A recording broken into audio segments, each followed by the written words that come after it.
할렐루야.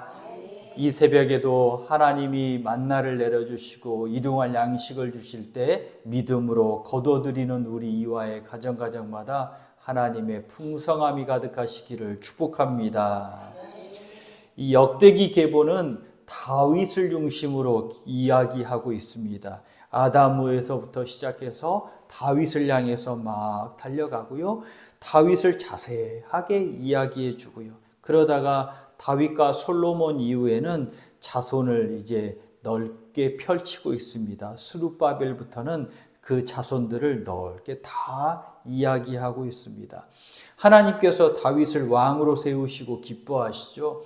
이와 같은 왕이 되었으면 좋겠다. 자손들에게도 말해서 열왕기서에서는 다윗같이 정직하게 행하였다라는 것이 하나님 보시기에 좋았다. 칭찬의 말씀이었습니다. 왕이 존재할 수 없었던 포로기 이후 시대에는 다윗 가문에서 왕이 나올 것을 소망 삼으면서 스룹바벨의 자녀들을 다 자세히 이야기하고 이 중에서 하나님이 보내시는 왕, 우리 민족의 지도자가 일어섰으면 좋겠습니다 라고 소망을 담아서 스룹바벨의 자녀들은 아주 자세히 이야기하고 있습니다.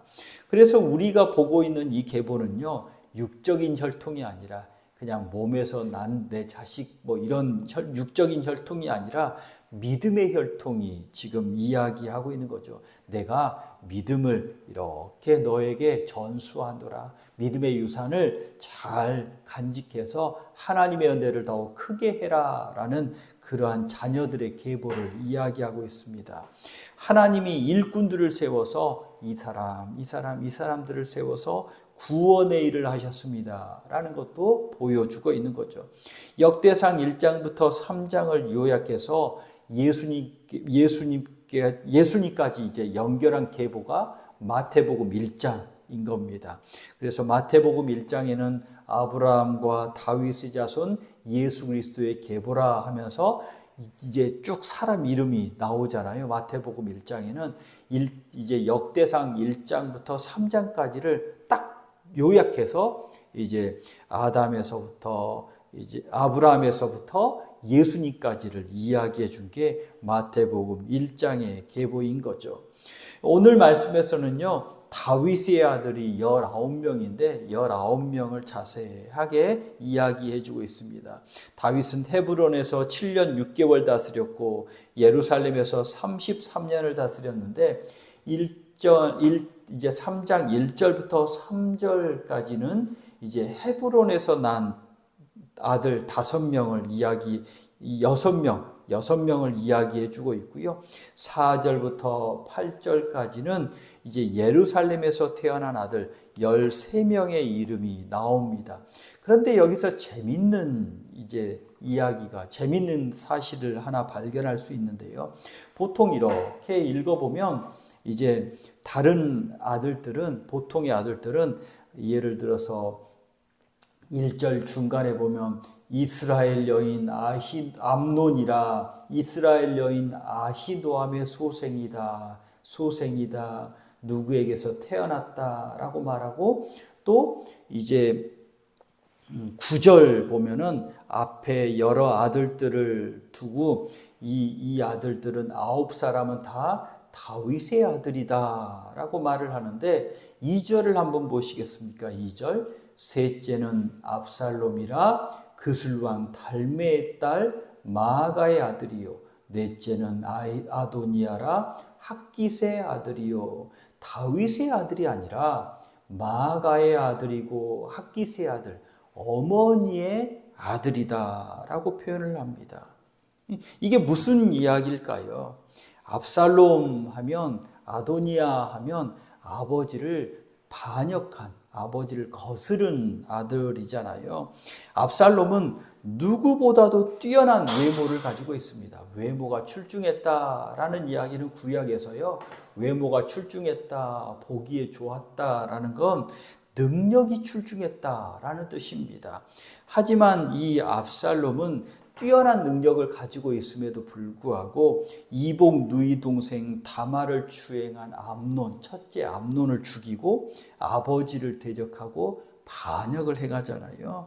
압살롬이란 이름의 뜻이 내 아버지는 평화입니다 라는 뜻인데, 아버지는 평화인데 샬롬의 사람인데, 이 압살롬은 두 마음을 품고 이스라엘을 두 개로 나누려고 하는 거죠. 아버지를 반역해서 두 개로 나누려고 합니다. 뛰어난 능력을 선한 곳에 사용하지 않고 반항하고 나누고 싸우는 데 사용한 사람이 압살롬인 거죠. 그래서 끝내는 낭패의 인생이 되지 않습니까? 또 아도니아는 어떤 사람이죠? 아도니아는 분명히 내 주는 여호와입니다 라고, 하나님이 내 주인이십니다 라고 고백하는 그러한 사람, 이름의 뜻이 그러한 사람이지만, 압살롬 다음으로 용모가 준수한 사람이었습니다. 능력이 뛰어났다는 겁니다. 그만큼 능력이 출중했지만, 그러나 아도니아는 이렇게 보니까 다윗이 이제 곧 죽을 것 같거든요. 그러니 내가 지금 왕이 돼야 내가 왕이 될 수 있을 것 같다. 기다리지 못하고, 아버지의 결정 기다리지 못하고 스스로 왕이 되고, 그래서 끝내는 처형당한 사람인 거죠. 그래서 이 사람들을 보면 이제 2절에 보십시오. 2절 압살롬은 그슬 왕 달메의 딸 마아가의 아들이요 하면서, 이 중에서 아들들 중에서 어머니의 배경이 제일 뛰어난 집안 같습니다. 한 나라의 왕, 그 당시에 족장에 이제 어머니를 둔, 그 외가 쪽에서 좀 힘을 쓴, 그래서 그 힘의 세력을 받아서 아버지를 대항한 그러한 일을 한 사람이 압살롬입니다. 그래서 반역한 아들인 압살롬과 아도니아를 다윗의 아들이라고 부르지 못하고 어머니의 아들이다, 마아가의 아들이다, 학기스의 아들이다, 이렇게 부르고 있습니다. 아버지의 말씀도 듣지 않은 이 사람들에게 하나님의 말씀이 과연 들렸겠습니까? 이제 하나님께서 다윗 너의 아들을 통해서 내가 하나님의 집 성전을 건축하게 하겠다 말씀하셨잖아요.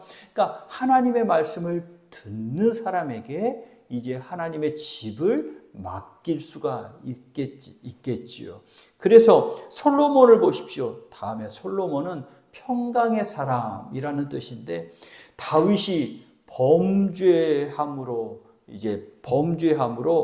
그것을 깨닫고 전심으로 회개하고 용서받은 후에 주신 선물이 솔로몬이었습니다. 사람이 여기서도 인생의 진리가 나오는데, 사람이 내가 잘났다, 내가 능력이 출중하다 이렇게 사는 것이 아니라, 하나님 앞에서는 내가 죄인입니다. 날마다 용서받아야 되는 사람입니다. 하나님의 은혜로 사는 사람입니다 라고 그 십자가 용서의 은혜를 통과한 후에 받은 아들이 솔로몬이지 않습니까? 그래서 솔로몬의 별명이 여디디아라고도 합니다. 여디디아는 여호와의 사랑하심을 입은 자라는 거죠. 하나님의 사랑이 가득하다. 또 솔로몬은 처음에 하나님께 예배드리면서 1000번째 예배를 드리면서 구할 것이 무엇이냐 물었을 때 듣는 마음을 허락하여 주십시오. 하나님 말씀도 듣고 백성 말도 듣고 내가 듣는 귀가 있기를 원합니다 라고 하나님 앞에 겸손히 아뢰는 사람입니다. 이렇게 솔로몬이 예수 그리스도의 보혈을 통한 용서의 은혜를 체험한 사람이고, 하나님의 사랑과 경외를 상징하기 때문에 또 겸손히 하나님의 말씀을 듣는 사람이었기 때문에 주께서 주의 집을 맡길 수가 있었던 것 아니겠습니까? 우리 이화의 성도들은 하나님의 말씀을 듣는 사람들, 하나님을 경외하는 사람들, 십자가의 은혜를 통과해서 그 날마다 십자가 앞에서 나는 죽고 예수 보혈의 은혜로 깨끗함 받아서 예수 생명으로 사는 그러한 복덩이들이 되시기를 간절히 축복합니다. 오늘 10절부터 16절까지는 이제 누구의 아들은 누구요, 그의 아들은 누구요, 아들은 누구요, 솔로몬 이후에 바벨론 포로 이전까지 남유다의 왕들을 이야기하고 있습니다. 북이스라엘 왕들은 우리가 알다시피 왕권이 수없이 바뀝니다. 죽이고 또 다른 아들이 아니라 다른 왕조가 서고 수없이 바뀌지만 남유다는 다윗의 후손들이 평안하게 왕위를 계승하고 있습니다. 유다를 하나님 병에 평강으로 이끄는 왕도 있었고 또 왕들 중에는 우상 숭배와 악을 행하다가 큰 어려움을 겪은 왕도 있었지만 그러나 하나님은 약속을 기억하시고 아들로 왕을 잇게 하신 거죠. 다윗에게 약속하셨잖아요. 내 집과 내 나라가 내 앞에서 영원히 보존되고 내 왕위가 영원히 견고하리라. 하나님이 다윗에게 하신 약속을 이루어 주시는 거죠. 우리 이와의 복덩이들 가운데 다른 거 말고 이 성경 말씀이 다 이루어지는 가정이 되시기를 간절히 축복합니다. 그러면 이 성경 말씀이 물론 한 절만 이루어져도 은혜지만 이 성경 말씀이 이루어지는 가정, 이 성경 말씀이 통용되는 가정이면 얼마나 복이 넘치겠습니까? 그러한 믿음의 가정, 은혜의 가정이 되시기를 축복합니다.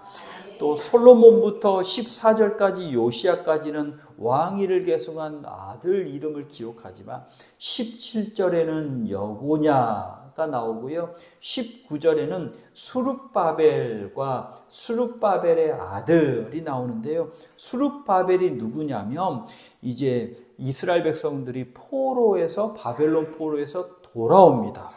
돌아온 후에 일대 유다 총독이 수룹바벨인 겁니다. 이 수룹바벨도 다윗의 자손 중에 한 사람인 거죠. 수룹바벨도 나중에 이제 에스라, 느헤미야, 에스더 여기 가면 아주 중요한 사람이거든요.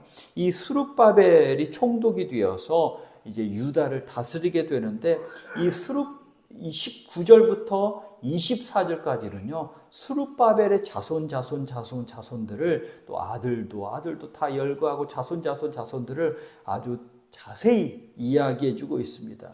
왜냐하면 포로에서 돌아온 유다 공동체를 회복할 수 있는 사람, 희망을 걸었던 사람이 이 수룹바벨이고요. 희망이 무산되긴 했지만 그러나 수룹바벨의 자손을 통해서 하나님이 보내신 메시아가 오기를 간절히 기도합니다. 이 자손들 중에서 하나님이 보내시는 메시아가 왔으면 좋겠습니다. 유다를 회복시켜 주실 것을 소망 삼는 자손들이죠. 그래서 이 자손들을 이렇게 자세히 기록하고 있는 겁니다. 우리 이와의 가정마다 하나님이 주시는 약속의 말씀이 이루어지는 역사가 넘치시고 또 소망이 가득하시기를 간절히 기도합니다. 믿음, 소망, 사랑은 영원히 있을 것인데 물론 사랑이 최고지만 여호와를 사랑함과 형제 사랑이 최고지만 믿음도 가득하고 소망도 앞으로 미래에도 내가 이 소망 붙잡고 나아가기를 원합니다. 그러한 소망이 넘치는 그러한 믿음의 가정이 되시기를 간절히 축복합니다. 기도하겠습니다. 하나님, 우리 이와의 가정마다 하나님의 말씀이 이루어지는 가정 되게 하여 주시옵소서. 하나님을 사랑하고 듣는 마음을 허락하신 솔로몬에게 하나님의 집을 맡기셨듯이 우리 이와의 복덩이들 하나님을 사랑하고 형제를 사랑하며 주의 말씀 듣기를 즐겨하고 주의 말씀 순종하기를 기뻐하여 하나님의 집을 하나님이 맡겨주시는 은혜를 더 큰 은혜들을 감당하는 복덩이 되게 하여 주시옵소서. 주님, 오늘을 살아갈 때 믿음으로 살아가게 하여 주시고 또 하나님이 주시는 소망이 넘치는 가정 되게 하여 주셔서 그 소망을 붙잡고 믿음으로 살아가는 우리 이와의 복덩이들 되게 하여 주옵소서. 주님 감사합니다. 오늘 하루도 복된 하루 허락하여 주셨으니 이 시간마다 모든 걸음마다 주님께서 인도하여 주셔서 형통의 길이 되게 하여 주시며 만나는 사람들마다 복된 만남이 되게 하여 주시고 또 우리가 만지는 일마다 하나님께서 이루어 주셔서 결실 맺히는 일이 되게 하여 주시옵소서. 눈물 나는 일 있지만 주님 그 눈물이 변하여 기도가 되었습니다. 기도하니 하나님이 들으시고 하나님이 복으로 바꿔 주실 줄 믿습니다. 복이 넘치는 가정, 복이 넘치는 하나님의 인생 되게 하여 주옵소서. 예수 그리스도 이름으로 기도하옵나이다. 아멘.